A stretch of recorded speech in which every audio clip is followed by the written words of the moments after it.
Yeah, mama. Yeah, mama. Yeah, mama. Yeah, mama. That's about it. That's how the pros warm up for a show.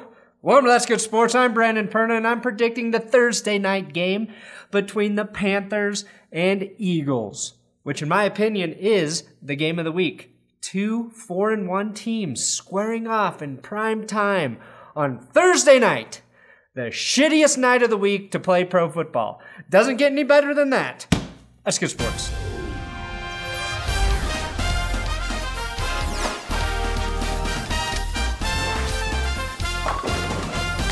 This episode is sponsored by BetDSI.com. Check the link in the description and use my code GOOD25, and BetDSI will give you $25 to wager on any game and any sport on their website.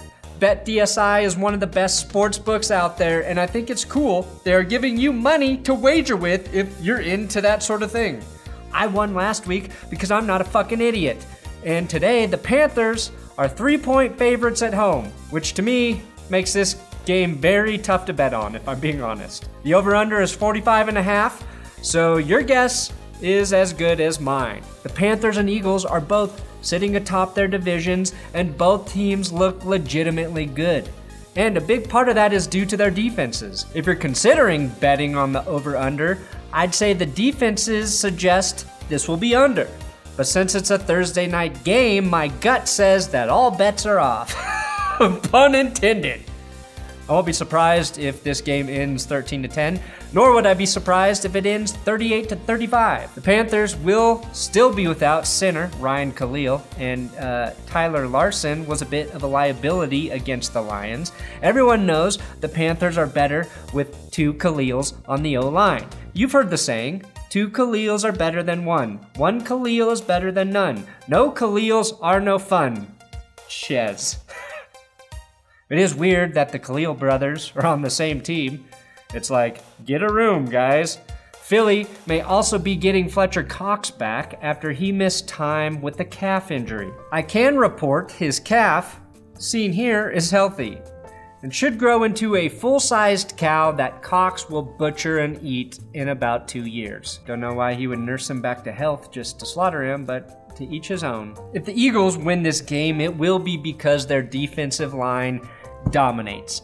Getting Cox back, not to be confused with taking a Cox in the back, could be a game changer. I'm not sure how well he will play coming off an injury, or if he will play, as he's going to be a game time decision. I do know the Eagles are better with him, but Tim Jernigan, Brandon Graham, and Vinny Curry, Steph's bigger, much bigger brother, are all offensive line killers. And left tackle, Matt Kalil, has struggled this year.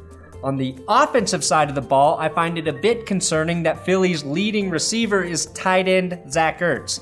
I'd like to see Alshon Jeffery and Nelson Agholor find a bigger role in that passing game.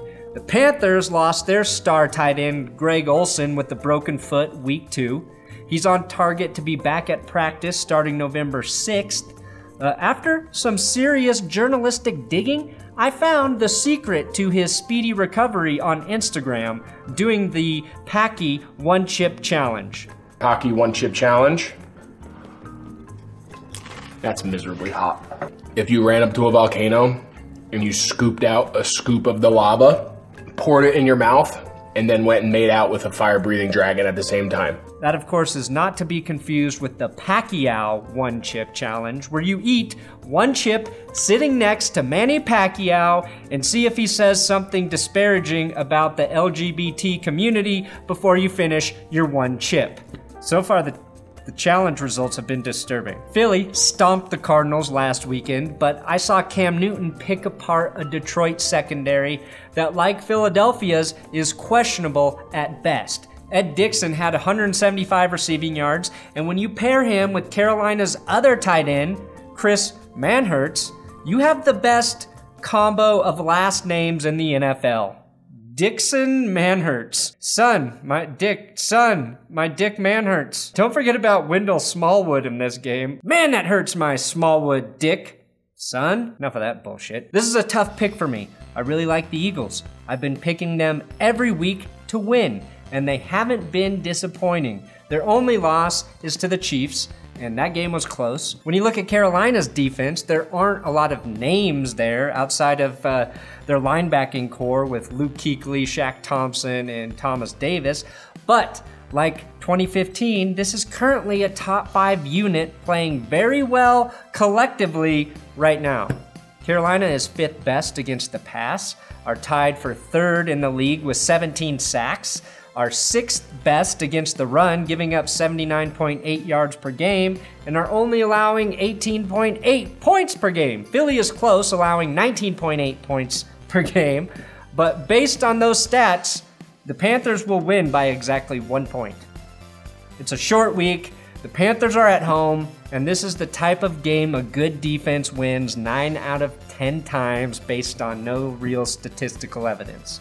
Philly, I hope you prove me wrong, but I have to take the Panthers in this one. As an addition to their rock-hard defense, I think their offense is finally starting to click. Cam is in sync with his giant receivers, Kelvin Benjamin and Devin Funchess, who's emerging as a reliable threat. Tack on Mr. Consistent, Jonathan Stewart, rookie Christian McCaffrey, and Cam as a dual threat in the running game and passing game, and I think Carolina is about to go on a tear. Panthers win this one 27-20. This episode is also sponsored by SeatGeek. Download the SeatGeek app with the link in the description. Use my promo code ThatsGood, all one word, and you're gonna get $20 off your first ticket purchase. That's right, you can get tickets to the Panthers-Eagles game still with SeatGeek. I will save you $20 if you use my promo code. SeatGeek ranks all the ticket prices, so you know whether or not some guy in Carolina is inflating his ticket prices. You can preview your seat before you buy it. Promo code That's Good, SeatGeek. Thank you. Thanks for watching another episode of That's Good Sports. Subscribe here if you like this video. If not, don't tell me about it. Jesus Christ. I'm on Twitter at Brandon Perna. Give me a follow if you want to talk football. I respond. I talk back. I talk back about football. Maybe one day when I get more popular, I will ignore everybody. But until then, I'm engaging.